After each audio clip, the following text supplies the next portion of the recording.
Participate చేస్తున్నటువంటి మన teachers అందరికీ, ఉద్యమ టీచర్స్, అదేవిధంగా ఉపాధ్యాయ టీచర్స్, ఉద్యమ టీచర్స్, హక్కుల టీచర్స్, శాస్త్రీయ విద్యా విధానం కోసం మరి పాటుపడుతున్నటువంటి ప్రతి ఒక్క టీచర్స్ అందరికీ కూడా పేరు పేరున ఉద్యమూలక ఉద్యమాభివందనాలు తెలియజేస్తూ వేదిక మీద ఉన్నటువంటి పెద్దలకు, పత్రికా మీడియా సోదరులందరికీ కూడా నమస్కారాలు తెలియజేస్తున్నాం. ఇందాక రాజశేఖర్ అన్నట్టుగా చాలా మందికి ఇక్కడ వేదిక మీద ఉన్న వాళ్ళు కానీ, వేదిక ముందున్నటువంటి వాళ్ళు కానీ చాలా మంది ప్రభుత్వ విద్యాలయాల నుంచి వచ్చినటువంటి వాళ్ళు.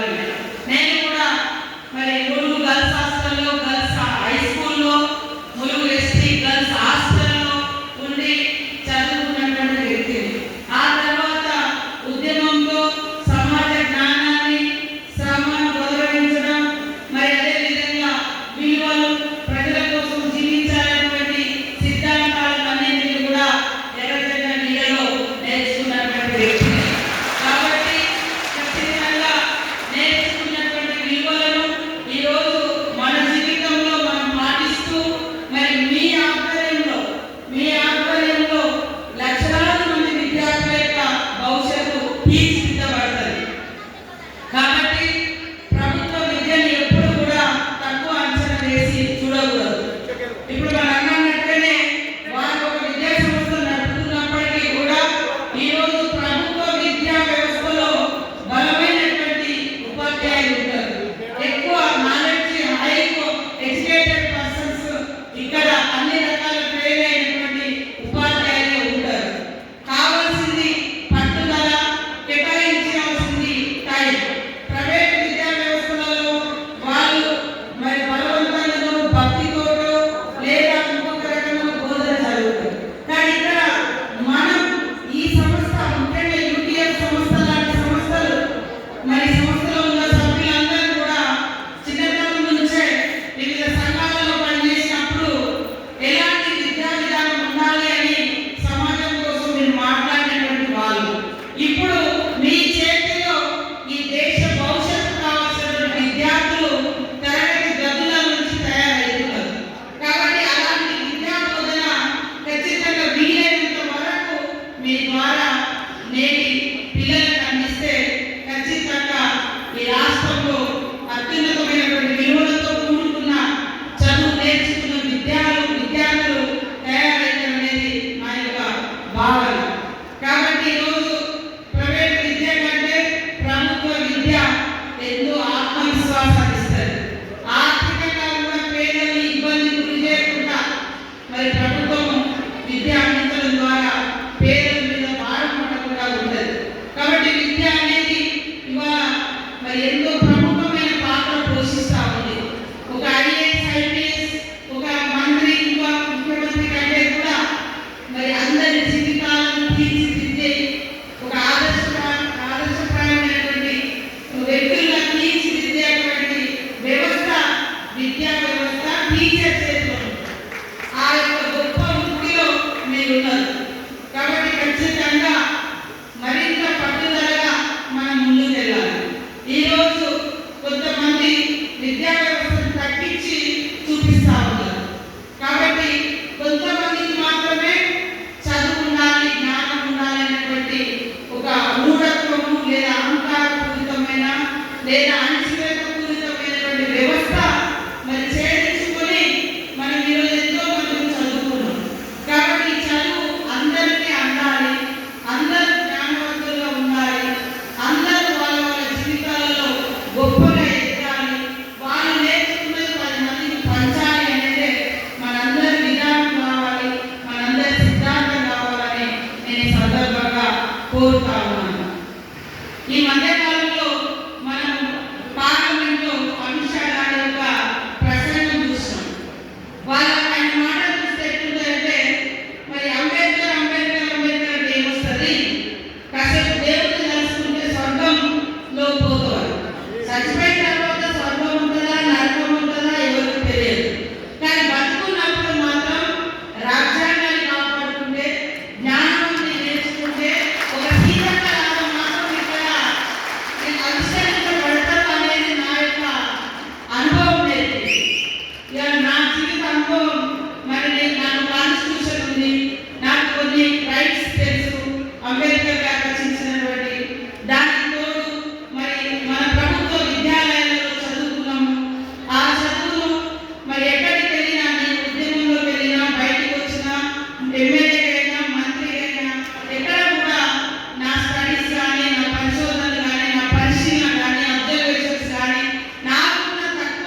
టీచర్ సమస్యలు కూడా చాలా రోజుల నుంచి పెండింగ్ ఉండేది. వాటిని మరి ట్రాన్స్ఫర్స్ కావచ్చు, కొంత ప్రమోషన్స్ కావచ్చు, కొంత నెలలో ఫస్ట్ డేలో శాలరీ శిక్షలు ఇలాంటి అన్నీ కూడా కొంత మేరకు పరిష్కారం అయింది. ఇంకా మీరు ఆశించేటువంటి మీరు డిమాండ్ చేస్తున్నటువంటి పిఆర్సీ కానీ టీఏడిఎల్ కానీ అవి కొంత పెండింగ్ ఉన్నమాట వాస్తవం. వాటిని ఆశించడంలో మీరు డిమాండ్ చేయడంలో తప్పు లేదని మీ న్యాయమైన హక్కు, న్యాయమైన కోరిక. కాబట్టి ఖచ్చితంగా ప్రభుత్వానికి కూడా ముఖ్యమంత్రి గారు కూడా అవగాహన ఉంది. నేను కూడా మరొకసారి ఈ సదస్సులో మీ ఆవేదన, మీ యొక్క హక్కులు, మీ డిమాండ్స్ అన్ని కూడా వింటా ఉన్నాను. కాబట్టి తప్పకుండా వారి దృష్టిని తీసుకెళ్తానని కూడా ఈ సందర్భంగా తెలియజేస్తున్నాను. అట్లనే కొంతమంది కారణమైన నియామకాల గురించి కూడా తెలియజేయడం జరిగింది. మోడల్ స్కూళ్ళది ఇంకా మరి నెలకు 1500 కోట్ల రూపాయలు ఇస్తే కొంత మన అన్ని మీ అన్ని కూడా ఫిల్ఫిల్ అని చెప్పడం జరిగింది. అవి కూడా నేను మరి ముఖ్యమంత్రి గారి దృష్టికి తప్పకుండా తీసుకెళ్తానని తెలియజేస్తా ఉన్నాను. అన్ని గురుకుల పాఠశాలల వేలను కూడా సవరించాలి టైమింగ్స్ చెప్పడం జరిగింది. ఇందులో ఇలాంటి అన్ని ఏమున్నా హెల్త్ కార్డ్స్ సంబంధించి కానీ ఇవన్నీ కూడా నేను తప్పకుండా క్యాబినెట్లో కానీ పర్సనల్గా ముఖ్యమంత్రి గారి దృష్టికి కానీ తీసుకెళ్తానని తెలియజేస్తూ ఎప్పుడు కూడా మీ అందరి సహకారం ప్రభుత్వంలో సగభాగం ఉండాల్సిందే. ప్రభుత్వ విద్యను బలోపేతం చేసుకోవాలి, ప్రభుత్వ విద్యను పరిశ్రమలు చేసుకోవాలి, మరి ఇంకా పేదలందరూ కూడా విద్యను పంచాలి, అదేవిధంగా సంపదను పెంచుకోవాలి. ఇవన్నీ కూడా మీరు చదువుకున్న మీరు బోధించేటువంటి అంశాలే. కాబట్టి మేము చెప్పే స్థాయిలో ఎందుకంటే మీరే మాలాంటి లక్షల మంది తయారు చేస్తూ ఉన్నారు. టీచర్స్గా ఉంది. టీచర్స్ జీవితం చాలా చాలా గొప్పది. ఉపాధ్యాయ వృత్తి అనేది చాలా గొప్పది. లక్షల మందిని మీ చేతుల నుంచి తయారు చేస్తూ ఉంటారు. ఇవాళ మేము చదువుకున్నప్పుడు కూడా చూస్తూ ఉంటారు ఏ టీచర్ ఎట్లా నడవడిన కాడి నుంచి ఎట్లా ఉంటుంది. సో తల్లిదండ్రుల ప్రభావం పిల్లల మీద ఉంటుంది.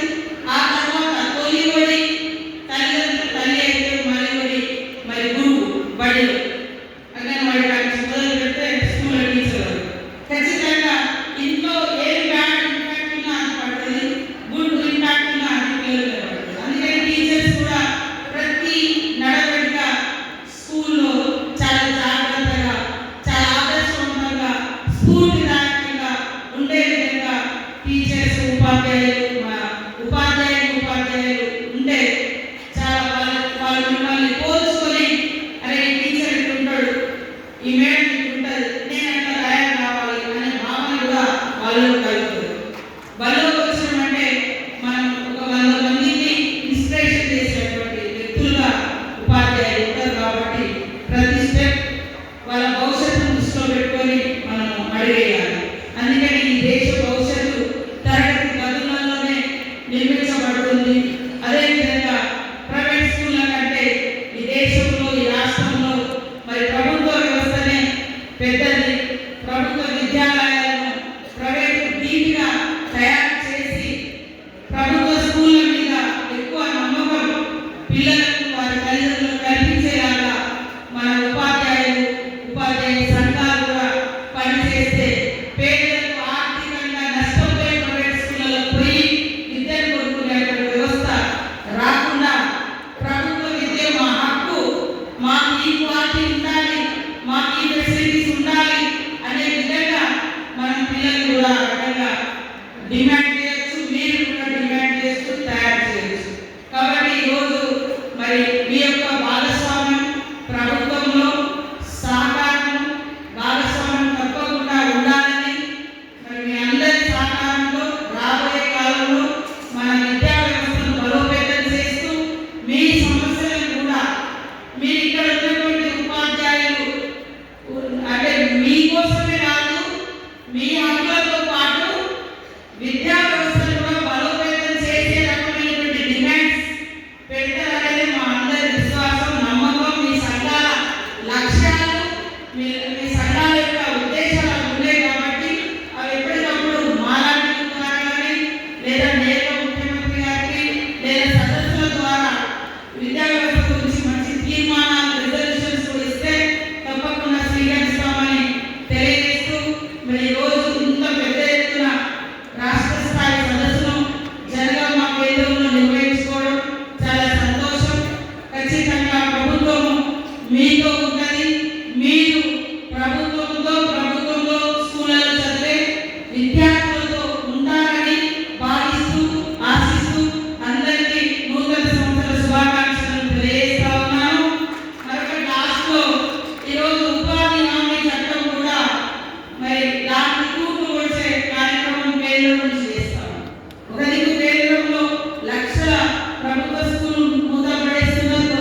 ఈరోజు అది ప్రమాదంలో పడే పరిస్థితి వచ్చింది కాబట్టి ఆ చట్టాన్ని కాపాడుకోవడం ద్వారా, ఆ ఉపాధి హక్కులను కాపాడుకోవడం ద్వారా పేదలకు ఎక్కడి ఉన్నది అక్కడ మనం పని కల్పించిన వాళ్ళమైతే ఈరోజు ఏమైతుందంటే అడవులు కొట్టేస్తా ఉన్నారు ఆదాన్ని అమ్మాయిలు వచ్చి వాళ్ళ కూలీ దొరుకుతలేదు బాబు.